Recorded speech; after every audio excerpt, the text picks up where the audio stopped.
اعوذ باللہ من الشیطان الرجیم بسم اللہ الرحمن الرحیم ایاک نعبد و ایاک نستعین السلام علیکم، میں منیر شاکر۔ دیکھیے، اس نشست میں ہم بات کرتے ہیں جنت کا حصول۔ قرآن کیسے جنت دیتا ہے اور روایات کے ذریعے جنت کیسے ملتی ہے، سمجھ آ گئی؟ یہ دو آپشن آ گئے آپ کے سامنے۔ فرق آنا چاہیے، اس میں نہیں آنا چاہیے۔ اور جو روایات جنت دیتی ہیں وہاں یہ نہیں کہا گیا کہ جس طرح قرآن کہتا ہے کہ کوئی قرآن غلط کہہ رہا ہے، لیکن میرے بھائیو جب جو دو آپشن آپ کے سامنے آئیں گے تو آپ کس کو لیں گے؟ جو آسان ہوگا وہ لیں گے، سیدھی سی بات ہے، اس میں کوئی راکٹ سائنس نہیں ہے۔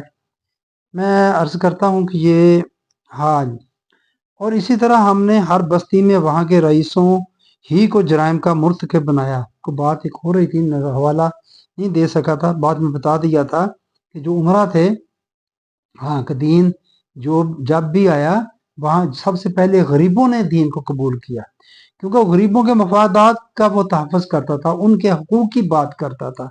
تو امیروں نے، رئیسوں نے ہی اس کی مخالفت کی، ان کے حقوق پر نہیں، ان کے کچھ مفادات جو نجائز طور پر تھے ان کو زیادہ پڑتی تھی۔ اگر ان کا جو مال تھا اس سے کہا جائے کہ بھی تم سارا یہ مال نہیں، اتنا حصہ جو ہے غریبوں کو دیا کرو، جیسا کہ زکوٰۃ ہے، وہ تو ہم نے صرف 2.5%، وہ الگ بات ہے، ابھی میں نہیں کرتا ہے، تو وہ لے کر دے تو وہ ان کو نہیں اچھا لگتا۔ مال سے بڑی محبت ہوتی ہے بندہ جو کماتا ہے۔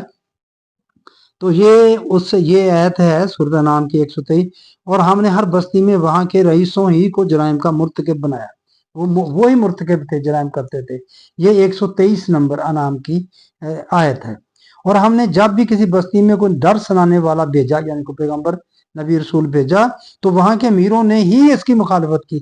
یہ سورۃ سبا کی 34 نمبر آیت ہے۔